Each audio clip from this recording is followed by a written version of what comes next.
Hello students, आप सभी को हमारे YouTube channel maths easy tricks में एक बार फिर से बहुत बहुत स्वागत है। और मैं आपका दोस्त इंजीनियर अभिनय प्रताप सिंह। आज मैं आप सभी को क्लास 11th के चैप्टर 2 रिलेशंस एंड फंक्शंस संबंध एवं फलन के टॉपिक फंक्शंस के बारे में बताने जा रहा हूं कि फंक्शन टॉपिक क्या होता है और कैसे हम फंक्शन को फाइंड करते हैं। अगर कोई रिलेशन में वैल्यू दिया होता है उससे हम फंक्शन कैसे फाइंड करेंगे, इसी के बारे में मैं बताने जा रहा हूं। आप लोग ध्यानपूर्वक देखना और सुनना। सबसे पहले होता क्या है कि हमें जो है कोई दो सेट दिया होता है, गिवन होता है। एक सेट होता है हमारा ए, दूसरा होता है बी। जैसे मान लीजिए अगर हमारा ए सेट दिया है आपका 1 2 3, ए मान लीजिए क्या दिया है 1 2 3। अब बी दिया हुआ है, मान लीजिए बी हमारा दिया हुआ है A B C, small A small B small C. ठीक है, तो इसी प्रकार से हम क्या करते हैं, इन दोनों सेट से फंक्शन फाइंड करते हैं। तो सबसे पहले इसमें होता यह है कि हम एक इमेज बनाते हैं इस तरीके से, सर्कल टाइप का या ओवल बोल सकते हो। पहले वाले को ए मान लेते हैं, दूसरे को बी मान लेते हैं। इसमें ए सेट के एलिमेंट को लिखते हैं, इसमें बी सेट के एलिमेंट को लिखते हैं। इसे हम एक्स और वाई भी मान सकते हैं।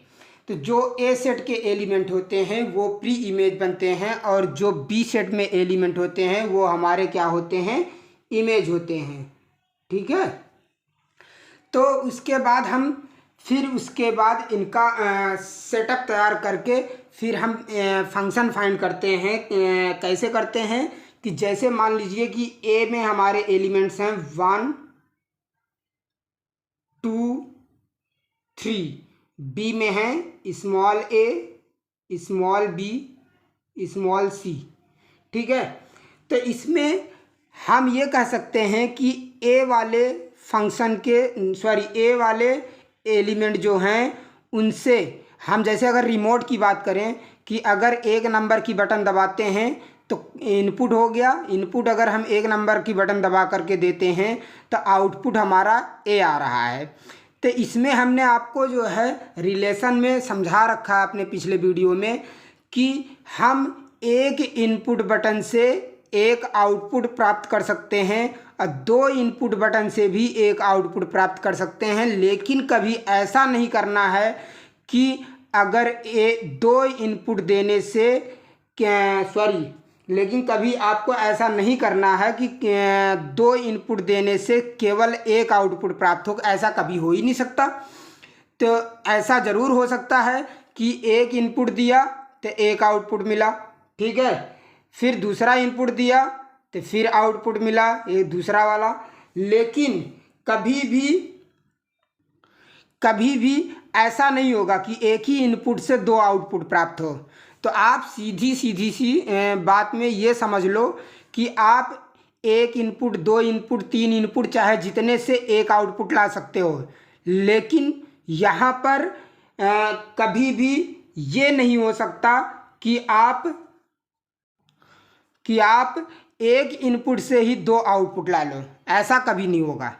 तो आप क्या कर सकते हो कि हम एक नंबर की बटन दबाए तो भी हमारा ए आया, बी नंबर की बटन हमने दबाया तो भी हमारा ए आया। यानी कि इनपुट हमने 1 से दिया तब भी ए आया, 2 से दिया इनपुट तब भी आउटपुट हमारा ए आया। लेकिन कभी भी ये नहीं होगा कि आपने एक इनपुट 1 दबाया तो आउटपुट ए और बी दो आ गया, ऐसा कभी नहीं होगा। इनपुट आप कितना भी दो उससे कोई फर्क नहीं पड़ता, लेकिन आउटपुट कभी भी जो है ऐसा नहीं होगा कि दो इनपुट दिया आपने आउटपुट एक ही आया, ऐसा कभी नहीं होगा। तो आपको इसी बात का ध्यान रखना है। तो हमने इस फंक्शन में क्या करते हैं कि हमने 1 नंबर का इनपुट दिया तो हमारा आउटपुट ए आया, 2 नंबर का इनपुट दिया तो आउटपुट हमारा बी आया, 3 नंबर का इनपुट दिया तो आउटपुट हमारा सी आया। ऐसा एक फंक्शन बन जाएगा। तो आप ये कह सकते हो कि जो हमारा प्री इमेज में एलिमेंट होंगे उनका कुछ इमेज में से एक यूनिक फंक्शन बनेगा, तभी हमारा जो है वो फंक्शन कहलाएगा, तभी हमारा ये सेट क्या कहलाएगा, एक फंक्शन कहलाएगा। तो इसी प्रकार से आपको मैं दूसरा एग्जांपल एक बता दे रहा हूँ। एक तो मैंने बता दिया, दूसरा वाले में भी सेम यही वैल्यू ले रहा हूँ। जैसे मान लीजिए 1 2 3 दिया हमने। अब यहाँ पर A B C। अब हमने आपसे बोला था कि अगर इनपुट 1 बटन दबाए तो ए इमेज यानी आउटपुट A आया। अगर 2 इनपुट हमने दिया तो भी हमारा A आया। तो ऐसा तो पॉसिबल है, हमने आपको बोल रखा है।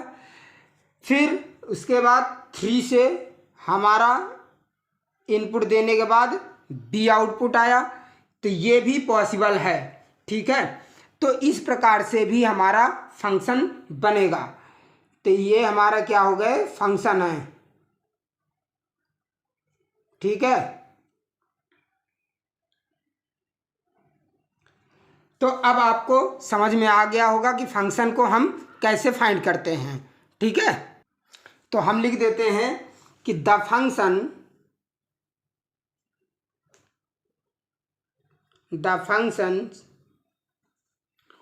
f फ्रॉम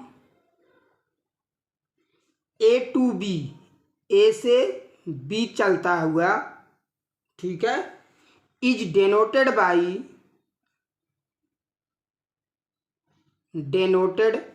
बाय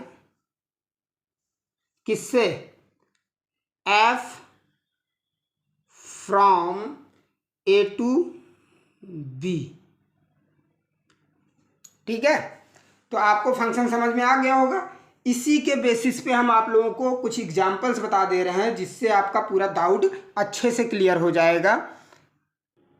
एग्जाम्पल है, लेट n हमारा क्या है, natural number, n be the set of natural numbers and the relation R be defined on natural number such that r is equals दिया हुआ है x y for y is equals to 2x, x y belongs to natural number. ठीक है, फिर कह रहा है what is the domain, codomain and range of R। इस R से हमारा डोमेन, कोडोमेन और रेंज फाइंड करके बताना है क्या होगा। फिर कह रहा है कि is this relation a function, क्या जो रिलेशन बनेगा इनका वो हमारा एक फंक्शन हो सकता है। तो यही चीज़ हमको बताना है। तो सबसे पहले सॉल्यूशन में क्या करेंगे कि हमें नेचुरल नंबर क्या होता है, हमारा नेचुरल नंबर हमारा होता है 1 से स्टार्ट होगा, 1 2 3 4 dash dash dash dash infinite तक। ठीक है, तो ये हमारे नेचुरल नंबर हो गए। अब यहाँ गिवन है r is equals to x Y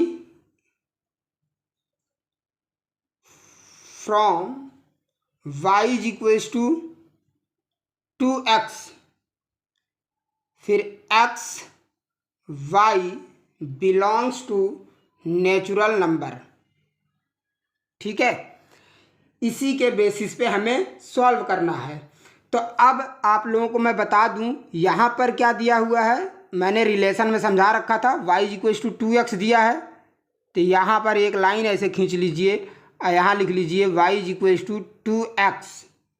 ठीक, अब हम एक बार अगर x की वैल्यू 1 रखते हैं, नेचुरल नंबर हमारा क्या है 1, तो 1 रखेंगे कितना आएगा, तो y की वैल्यू 2 आएगा। फिर x की वैल्यू 2 रखो, कितना आएगा y 4 आएगा। फिर x की वैल्यू 3 रखो, कितना आएगा 6 आएगा y की वैल्यू। फिर x की वैल्यू 4 रखो, कितना आएगा 2 4 जा 8 y की वैल्यू। फिर y is equals to x की वैल्यू 5 रख के देख लो, ऐसे आगे बढ़ता जाएगा। तो यहाँ कितना आ जाएगा y की वैल्यू 10। ऐसे आप x की वैल्यू 6 रख के y की वैल्यू निकाल सकते हो, 7 रख के y की वैल्यू निकाल सकते हो। ठीक है। इसी प्रकार से आगे बढ़ता जाएगा, लेकिन यहाँ पर सिर्फ नेचुरल नंबर बोला है, लेकिन ये नहीं बोला है कि कितने नंबर तक नेचुरल नंबर को फाइंड करना है, एक्स और वाई की वैल्यू। ठीक है, तो इसलिए हम उसके बाद डैश डैश कर देंगे। ठीक है, ऐसे बढ़ता जाएगा। अब हम इसके अकॉर्डिंग बात करेंगे, तो therefore R is equal to क्या हो जाएगा, एक्स वाई की वैल्यू, एक्स हमने 1 रखा, वाई हमारा 2 आया, तो 1,2। फिर एक्स 2 रखा, वाई 4 आया, फिर एक्स 3 रखा, वाई 6 आया, फिर एक्स 4 रखा, वाई 8 आया, फिर ऐसे डैश डैश डैश डैश। ठीक, ये हमारा क्या आ गया, रिलेशन फाइंड हो गया, एक आंसर ये हो गया। अब उसके बाद डोमेन हमें निकालना। डोमेन क्या होता है, डोमेन हमने आपसे बता रखा था कि डोमेन में जो हमारा रिलेशन आया है उसमें जो एक्स की वैल्यू होती है वही हमारा क्या होती है, डोमेन। तो डोमेन हमारा हो जाएगा 1 2 3 4 डैश डैश डैश। ठीक, ये क्या है हमारा, नेचुरल नंबर में आ रहा, तो इसलिए हम नेचुरल नंबर भी लिख सकते हैं। अब रेंज क्या होगा, रेंज इसका जो होगा, रेंज में क्या होगा कि जो रिलेशन होता है, रिलेशन में जो y की वैल्यू होंगे वही हमारे रेंज होंगे। क्या है, 2 4 6 8 2 4 6 8 dash dash dash dash dash, ये हमारे क्या हो गए, रेंज। ये हमारा इवन नेचुरल नंबर है। क्या है, इवन नेचुरल नंबर। अब उसके बाद कोडोमेन।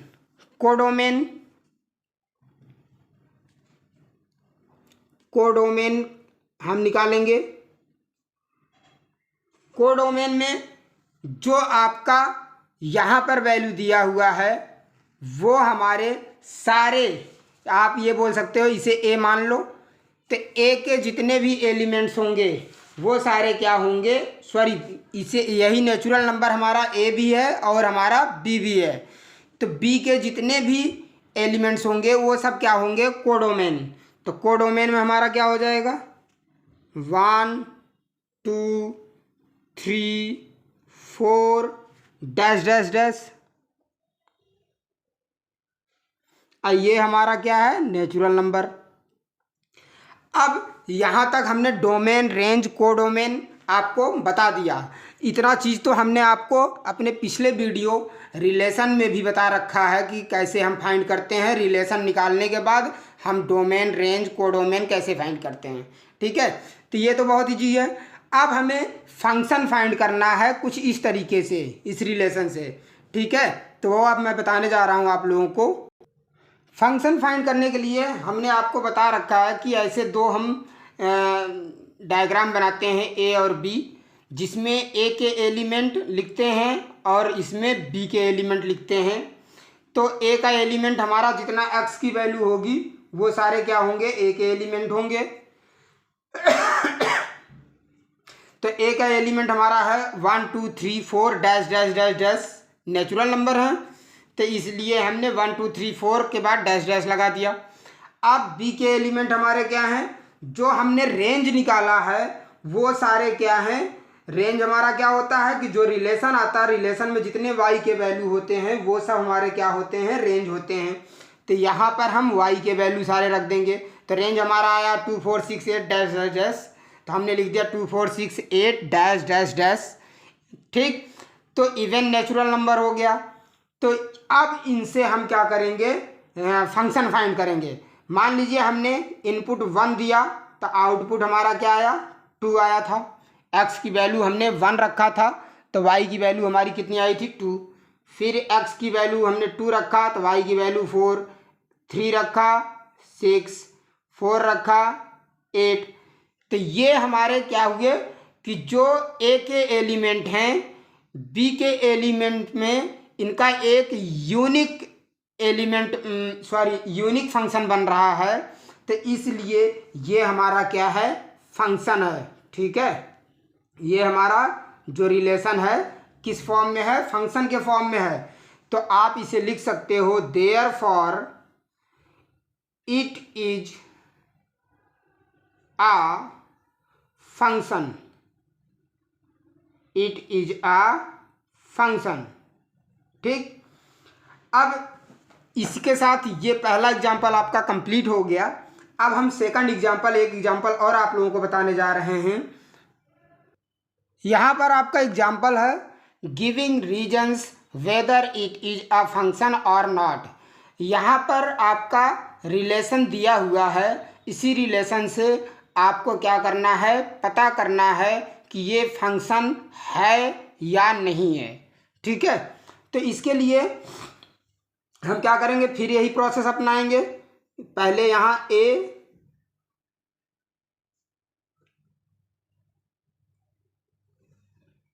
फिर बी।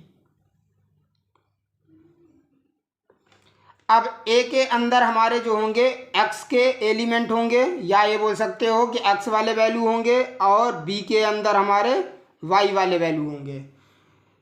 तो एक्स वाले वैल्यू या ए के अंदर जितने भी एलिमेंट होंगे वो हमारे प्री इमेज होते हैं, और जो बी के अंदर होते हैं वो हमारे इमेज होते हैं। ठीक, तो एक्स इसमें जो है रिलेशन में चेक करिए, x2 है, x3 है, x4 है। तो यहाँ पर हम क्या रखेंगे, 2 3 4। अब y की वैल्यू एक बार 1 है, फिर 1 है, फिर 2 है, तो 1 2 टाइम्स है। तो लेकिन आपको लिखना एक ही बार है। सेम नंबर अगर 2 या 2 से अधिक बार आते हैं तो एक ही बार लिखा जाता है। तो यहाँ पर हम क्या लिखेंगे, एक बार 1 लिखेंगे और फिर 2 लिखेंगे। फिर अब इसका फंक्शन बनेगा कि नहीं बनेगा यही आपको बताना है। तो देखिए 2 को हमने इनपुट दिया तो 1 आउटपुट मिला, एक यूनिक फंक्शन। फिर 3 इनपुट दिया तो 1 हमें आउटपुट मिला। ठीक, फिर 4 इनपुट दिया, 2 आउटपुट मिला। तो ये फंक्शन है, क्योंकि हमने आपको बताया था कि इनपुट आप एक से अधिक बार कितनी भी बार दे सकते हो, लेकिन आउटपुट हमारा एक ही आना चाहिए। तब एक बार ही आना चाहिए आउटपुट, सेम आउटपुट आना चाहिए। जैसे हमने 2 इनपुट दिया तब भी 1 आया आउटपुट, 3 इनपुट दिया तब भी आउटपुट हमारा 1 आया, यानी कि सेम आउटपुट आया इन दोनों इनपुट को देने के बाद। ठीक, तो 4 के बाद 4 इनपुट दिया तो 2 आया। तो ये हमारा क्या है, फंक्शन है। तो यहां पर हम लिख देंगे yes it is a function. बस यही इतना करना था। ठीक, फर्स्ट पार्ट हो गया। इसका सेकंड पार्ट भी हम आप लोगों को बता दे रहे हैं। अब सेकंड पार्ट में जो हमारा रिलेशन दिया हुआ है, रिलेशन है 2 2 2 4 3 3 4 4। यही हमारा रिलेशन है। इससे हमें फंक्शन है कि नहीं है ये तो यही पता करना है। तो फंक्शन के फॉर्म में चेक करने के लिए फिर से हम ए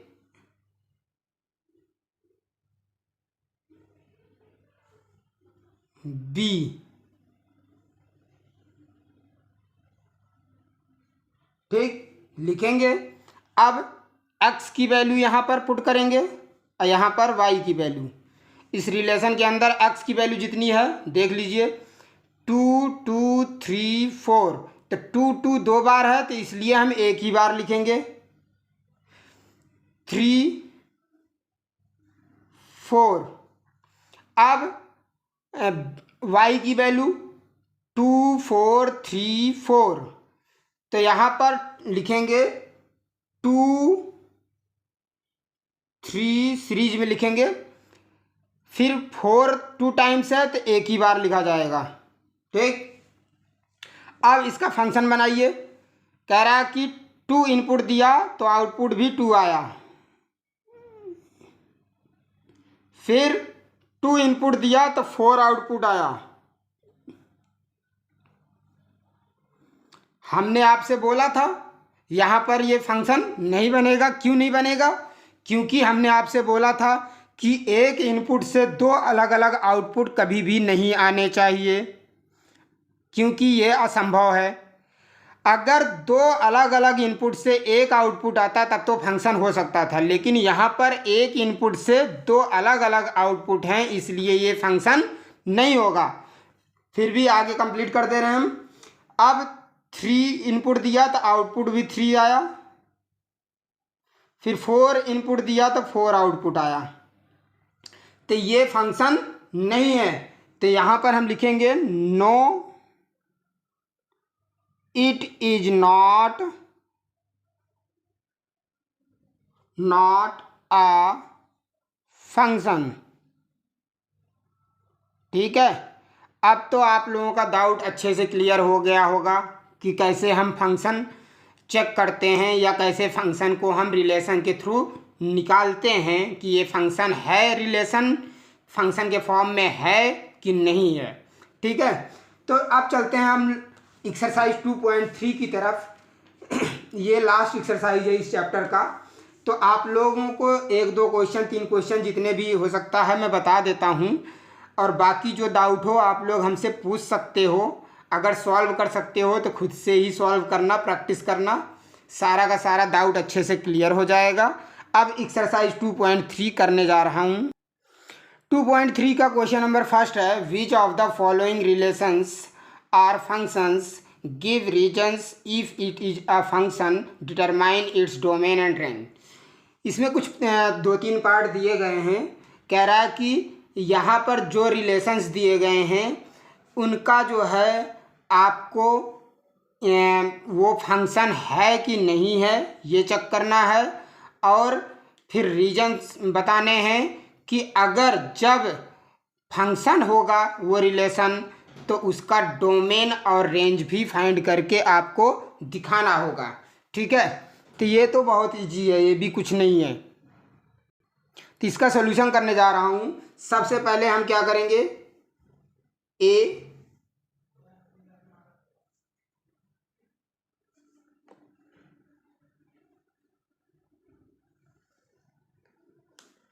और बी,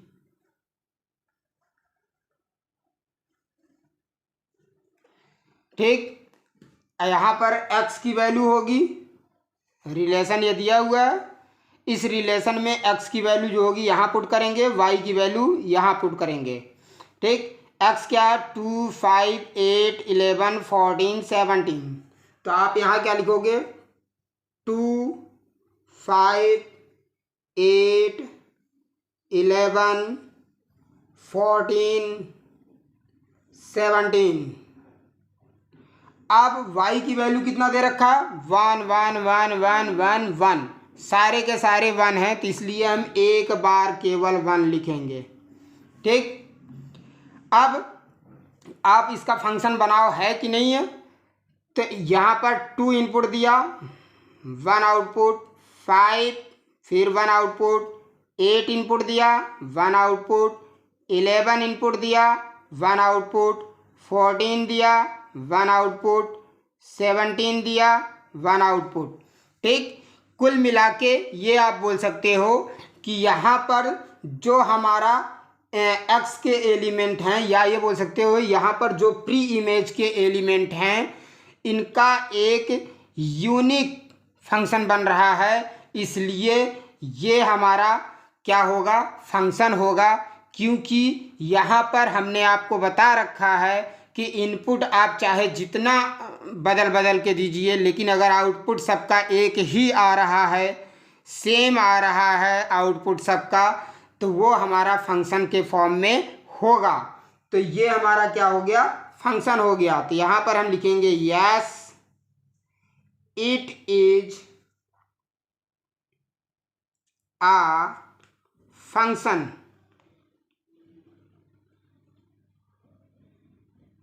ठीक। अब इसका हमें, जब ये फंक्शन है तो इसका हमें डोमेन और रेंज भी फाइंड करना है। तो डोमेन हमारा हो जाएगा, डोमेन हमने आपको बता रखा था कि डोमेन वो होता है जब किसी रिलेशन के अंदर जो भी वैल्यू ऑफ एक्स होती है वही हमारा डोमेन होता है। तो यहाँ पर एक्स की वैल्यू जितने हैं वही हमारे क्या हो जाएंगे, डोमेन। तो यहाँ पर लिख दो 2, 5, 8, 11, 14, 17, ये सब हमारे क्या हैं, डोमेन। अब रेंज क्या होगा, रेंज जो हमारे रिलेशन के अंदर जो y की वैल्यू होगी वो हमारी रेंज होगी। y की वैल्यू 1 1 1 1 है, तो इसलिए एक बार हम सिर्फ केवल 1 लिख देंगे, ये हमारा रेंज हो गया। यही हमारा आंसर था। ठीक, बस इतना ही करना और कुछ नहीं करना। इसके सेकंड और थर्ड पार्ट आप खुद से करना, कोई डाउट हो तो पूछ सकते हो। अब क्वेश्चन नंबर 2 की तरफ हम बढ़ते हैं। क्वेश्चन नंबर 2 बहुत ही इजी है। इसमें तो कुछ नहीं, सिर्फ आपको बताना है कि डोमेन और रेंज क्या होता है अगर कोई रियल फंक्शन दिया हो तो। ठीक है, क्वेश्चन नंबर 2 में कह रहा find the domain and range of the following real functions. इसमें 2 पार्ट्स हैं, तो फर्स्ट पार्ट हम बता दे रहे हैं, सेकंड पार्ट आप लोग खुद से ट्राई करना। तो फर्स्ट पार्ट में कह रहा है कि f x is equals to minus mod x. जो ये 2 खड़ी लाइन आपको दिख रही है इसे मॉड बोलते हैं। अगर किसी 2 खड़ी लाइन के बीच में कोई वैल्यू होती है तो वो मॉड में होती है, उसे हम क्या बोलते हैं, जैसे अब एक्स है तो मॉड एक्स, ये मॉड इन लाइन को क्या बोलते हैं, मॉड और एक्स। ठीक, तो अब हम इसे आप लोगों को हम बता रखे हैं कि एफ एक्स को हम चाहें तो वाई मान सकते हैं। क्या मान सकते हैं, वाई। तो यहाँ पर हमारा क्या हो जाए, माइनस मॉड एक्स। ठीक, और सबसे पहले हम आप लोगों को कुछ डाउट क्लियर कर दे रहे हैं कि अगर मॉड क्या होता है, कैसे उसको हम चेंज करते हैं। अगर कभी भी मॉड में माइनस में वैल्यू दिया हो मॉड के अंदर, तो मॉड ख़त्म होने के बाद वो पॉजिटिव हो जाती है, वैल्यू क्या हो जाएगी, पॉजिटिव हो जाएगी। और अगर पॉजिटिव में दिया हो कोई वैल्यू मॉड के अंदर तो भी हम मॉड हटाएंगे तो पॉजिटिव ही आएगा। सीधी सी बात, आप ये कह सकते हो कि मॉड के अंदर नेगेटिव या पॉजिटिव में कोई भी वैल्यू दिया हो तो वो ऑलवेज हमारा मॉड हटने के बाद ऑलवेज हमारा पॉजिटिव में ही वैल्यू आएगी। ठीक है, ऐसे आप -8 को आप ले लीजिए मॉड के अंदर, तो भी हमारा मॉड हटाया तो 8 आया। तो इसी प्रकार से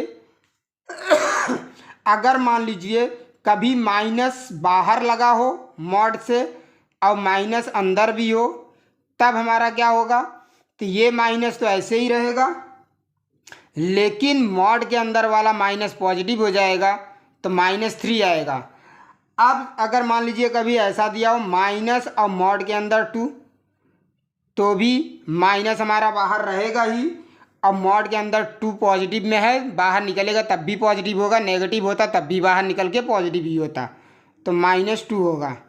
ठीक है, ये है आपको मॉड फाइंड करने का तरीका। ठीक है, तो अब आप यहाँ पर क्या बोल सकते हो कि अगर हमारा y equals to minus mod x है तो आपको मालूम होना चाहिए कि x अगर मॉड से बाहर आएगा तो क्या हो जाएगा, x अगर मॉड से माइनस मॉड x, अगर x बाहर आएगा तो -x होगा। और x की जगह अगर हमारा कोई वैल्यू लेते हैं, हम नंबर के फॉर्म में लेते हैं, तो वो भी हमारे सारे क्या होंगे, नेगेटिव के फॉर्म में आएंगे। तो इसलिए हम यहाँ पर क्या लिख सकते हैं कि मॉड x की जो वैल्यू होगी वो ऑलवेज क्या होगी, greater than and equals to 0। ठीक, greater than and equals to 0 अगर पॉजिटिव में होगी मॉड एक्स तब, बट यहाँ पर माइनस मॉड एक्स है, तो therefore minus mod x की वैल्यू जो होगी वो क्या होगी, हमने आपसे बताया कि जितनी भी एक्स की वैल्यू हम 1 रखें तो -1, 2 रखें तो -2, 3 रखें तो -3, तो यहाँ पर आपकी जितनी भी वैल्यू आएगी सब नेगेटिव में आएगी। तो इसलिए आप बोल सकते हो कि लेस दैन इक्वल्स टू 0, या तो 0 के बराबर आएगी या तो 0 से छोटी आएगी। 0 से छोटी क्या होती है, -1, -2, -3, -4 इनफाइनाइट तक, ठीक है। तो इसलिए हमने इसको ऐसे लिखा। अब हमें निकालना क्या है इससे, डोमेन। डोमेन क्या होगा, डोमेन होगा रियल नंबर्स। क्या होंगे, रियल नंबर्स। भाई जो भी वैल्यू आएगी एक्स की वो सब क्या होगी, रियल नंबर में ही होंगी। तो इसलिए हमने लिख दिया रियल नंबर्स। इसे हम ये कह सकते हैं कि एक्स बिलोंग्स टू आर, ठीक। अब रेंज की बात करते हैं, तो रेंज हमारा जो होगा वो क्या आएगा, हमने आपसे बताया था कि 0 के इक्वल या तो 0 से छोटा, तो यहाँ पर आप बोल सकते हो 0 या फिर इससे छोटा माइनस इनफाइनाइट तक, ठीक। ये हमारा क्या है, रेंज। यही हमारा आंसर है। इसका सेकंड पार्ट भी इसी प्रकार से आप सॉल्व करना आप लोग खुद से, ठीक है। अब एक क्वेश्चन और थर्ड नंबर भी हम बता दे रहे हैं आप लोगों को। क्वेश्चन नंबर 3 में कह रहा है कि a function f is defined by f(x) is equals to 2x minus 5। Write down the values of f0। अगर x की वैल्यू हम यहाँ पर क्या करें, 0 पुट कर दें, तब हमारा f0 की वैल्यू क्या आएगी, ठीक है। तो पहला नंबर फर्स्ट पार्ट हम f0 यानी x की जगह 0 पुट करना है, तो हम क्या करेंगे, f0 इसी वाले से, ठीक है, इस वाले इक्वेशन से।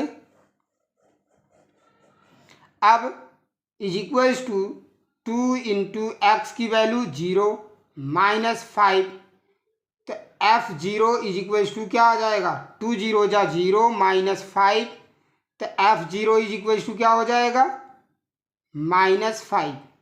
एक आंसर आ गया, ठीक। अब सेकंड पार्ट हम करके दिखा दे रहे हैं।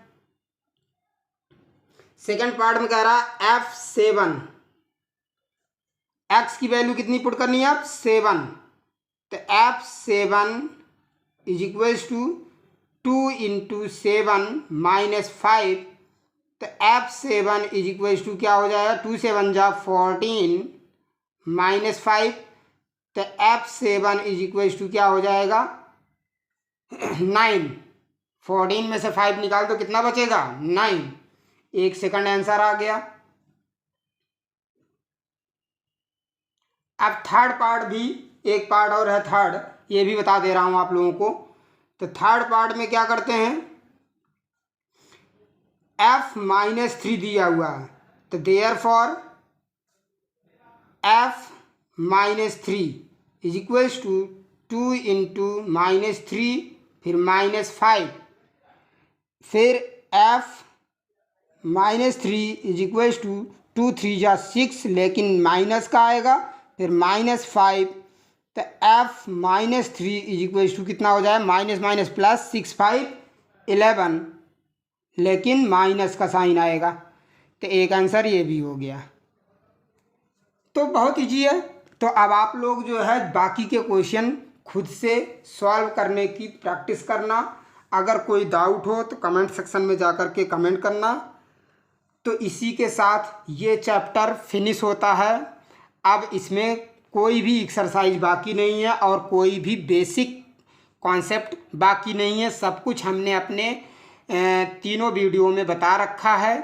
अब आप लोग हमारे इस वीडियो को ज़्यादा से ज़्यादा शेयर करें और लाइक करें और सब्सक्राइब करें, जिससे हमारा मनोबल बढ़े आप लोगों के लिए और अच्छा वीडियो ऐसे मैं बनाता रहूं, आप लोगों का हेल्प करता रहूं।